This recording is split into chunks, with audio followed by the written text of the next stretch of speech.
সুপ্রভাত বন্ধুরা, দেখো চলে এসেছি সকালবেলা রান্নাঘরে চা বানাচ্ছি। আর উঠেছি অনেকটাই সকালে, কিন্তু ব্লগ করছি অনেকটাই দেরিতে, কারণ প্রচুর গরম। আজকে প্রচুর গরম, এত গরমে না শরীর ফরীর যেন কেমন হয়ে যাচ্ছে। সকালবেলা উঠেই বমি করে ফেলেছি আমি। তা আমি ক্যামেরার সামনে আসছি, দাঁড়াও, চাটা থেকে নজর সরালেই না পড়ে যাবে, তাই জন্য ক্যামেরার সামনে না এসেই তোমাদের ওয়েলকাম জানালাম। কালকে বললো না সুমিত, আচ্ছা তোমরা যদি লাস্ট কালকের ব্লগটা দেখে থাকো তাহলে জানবে। হালখাতা করতে গেছিলাম, কিন্তু হালখাতা করে আমি আসিনি, সুমিত করে এসছে যে মিষ্টি। তারপরে কালকে রাত্রিবেলা বিরিয়ানি এনেছিল, তা ওইটা খাওয়ার পরে শরীরটা আমার অসুস্থ হয়ে গেছিলাম গরমে। রাত্রিবেলা না, মাঝ রাত্রিবেলা উঠে বমি করেছি।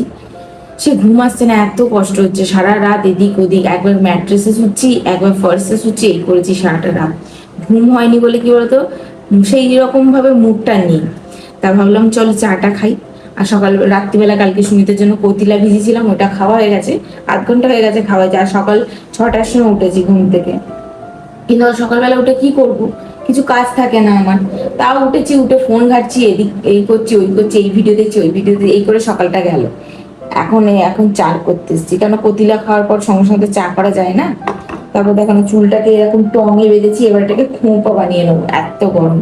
রোদ্দুরের তাপটা ঝলসানি তাপ আসছে। চা হয়ে গেছে আমার, ওইদিকে সুমিত বসে আছে চা খাওয়ার জন্য। আর কোমরে খুব ব্যথা হয়েছে, মেঝেতে শুয়েছি, প্রচুর কোমরে ব্যথা হয়েছে।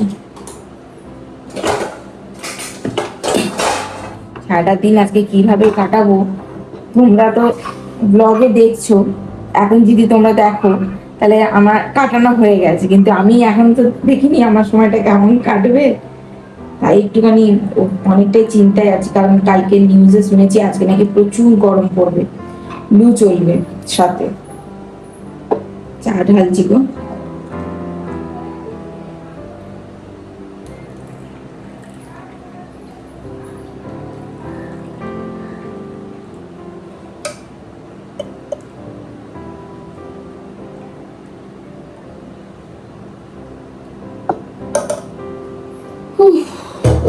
চল আজকে এইটা খাবো চা দিয়ে, কারণ এটা নিয়েছিলাম কালকে বাজার থেকে, সত্যপুর বাজার থেকে।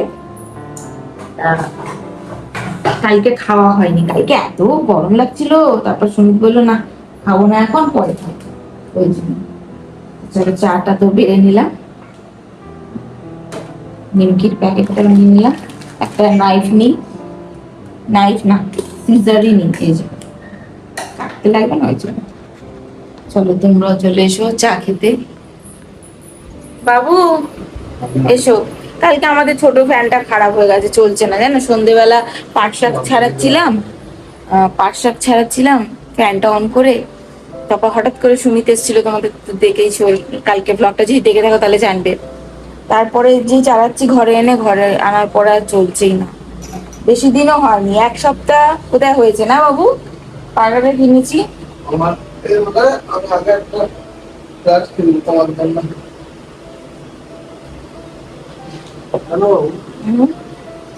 কিনো তো, ফ্ল্যাট কিনলেই আমি ফ্ল্যাট কিনলেই তাহলে আমি আগে কি কিনবো জানো, এসি। এটা শিডিউলটা হয় না কেন আপনার, আপনার হয় না কি হয়ে গেছে? টাইমিং কটায় দিয়েছো? 6টায় বললে তো। এখন নাও করে দিই, হবে না, না ওটাকে কাটো, কালকে বলছিলে খেতে পারিনি। জল এসে গেছে, জলের একটা ভাই আছে, ওই জল দিয়ে গেল। ডাস্টবিনটা তুমি নিয়ে নাও বাবু মনে করে। এবার তো মনে করে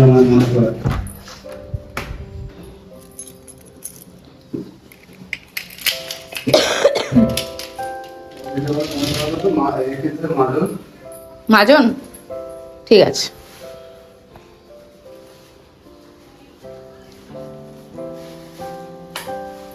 কি ভাল লাগছে তোমাকে? আমি তো সবসময় ভালো লাগে, ওই জন্য তো বিয়ে করেছি, মানটা ভালো করতে। বাস্তব, হ্যাঁ বাস্তব।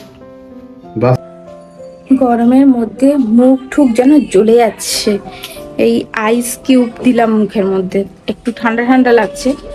আর এই গরমের মধ্যে সুমিত যাচ্ছে কাজে। চলো দেখাই তোমাদের। তবে কালকে নিউজে তো বলছিল আজকে প্রচুর গরম পড়বে, লু চলবে।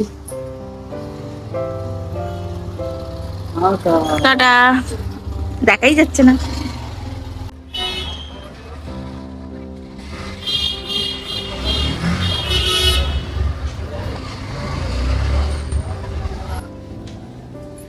আমার ব্যালকনিতে গাছটা দেখো, পাতাগুলোকে খেয়ে নিয়েছে গো।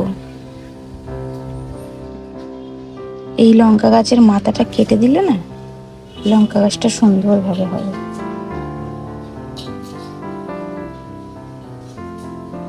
আমার বাবা বলেছে এর মধ্যেই ফেলে দিই পাতাটা।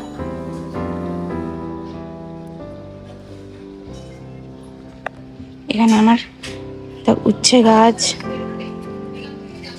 পুঁই শাক, পাতাগুলোকে খেলে কি জানি। সুমিতের এই প্যান্টটা সুমিত কেচে দিল। ব্যালকনিতে থাকা যাচ্ছে না, এটা দিয়েছিলাম রোদে।